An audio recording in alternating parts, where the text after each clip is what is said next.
Salut à toutes, salut à tous, c'est Multidoudou22 et bienvenue dans cette toute nouvelle vidéo. Et dans cette vidéo, je vais essayer de vous expliquer très clairement et brièvement ce que Facebook essaie de faire avec son application WhatsApp. Mais petit avertissement, cette première vidéo est là uniquement pour vous expliquer avec la plus grande transparence possible ce que Facebook prévoit de faire. Il n'y a en aucun cas pour vous dire ce que vous devez faire ou encore moins vous donner mon avis. On aura le temps d'en parler dans d'autres vidéos. Alors je vous invite à vous abonner et à activer la cloche. On peut maintenant commencer. Il faut savoir qu'à la base, WhatsApp n'est pas une application gratuite. En effet, il fallait sur iPhone acheter l'application et sur Android, après un essai gratuit de 1 an, payer un abonnement annuel. Certes, c'était une petite somme de 99 cents, mais pour ceux qui n'avaient pas de carte bancaire pour payer l'abonnement, c'était assez chiant. Mais en 2014, quand Facebook décide d'acheter WhatsApp pour 20 milliards de dollars, il décide par la même occasion de rendre l'application gratuite. À la fois pour garder ces utilisateurs-là qui n'avaient pas de carte bancaire pour payer l'abonnement annuel, mais aussi pour gonfler son nombre d'utilisateurs. Mais à la question de la rentabilisation de l'application, WhatsApp disait qu'ils allaient rajouter des fonctionnalités pour les entreprises. Mais la seule chose qu'on vit venir, c'est les comptes business. Mais si on en parle aujourd'hui, c'est que cela a changé. Et aujourd'hui, Facebook veut aller beaucoup plus loin que ça.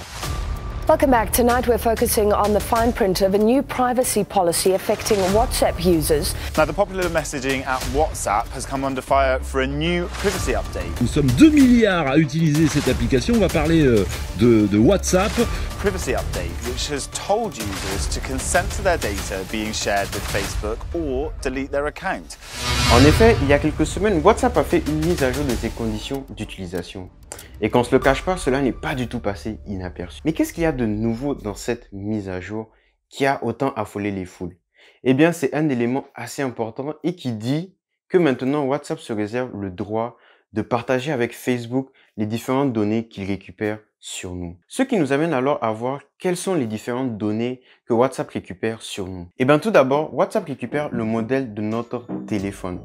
Ensuite, il récupère aussi le statut de notre batterie, le système sous lequel notre téléphone tourne, donc soit iOS, soit Android, soit etc.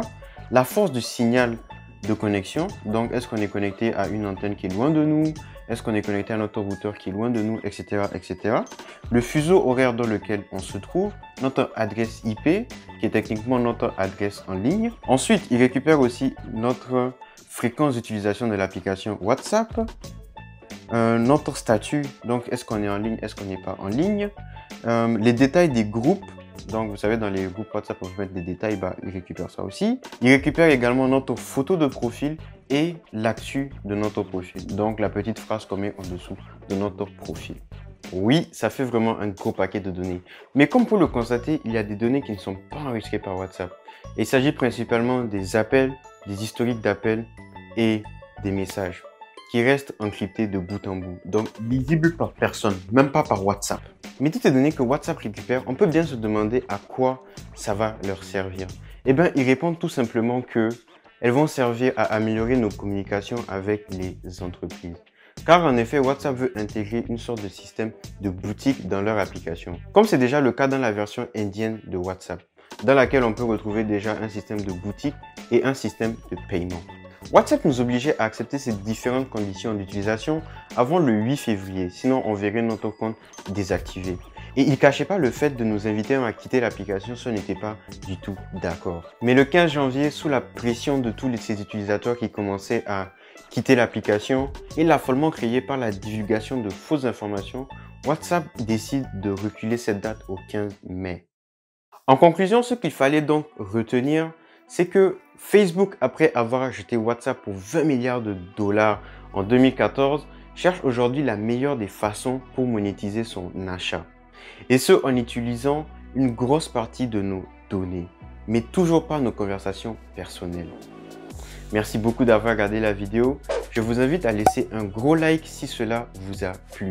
Ça soutient énormément ma chaîne YouTube. Mais je vous le rappelle, ces vidéos n'étaient pas là pour vous dire ce que vous devez faire, mais uniquement pour vous dire ce qui se passe. Je vous laisse bien sûr le droit de vous forger votre propre avis.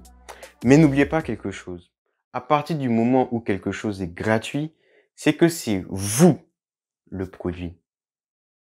Merci beaucoup d'avoir regardé la vidéo, c'était Multidoudou22. Je vous invite à venir voir ma chaîne YouTube.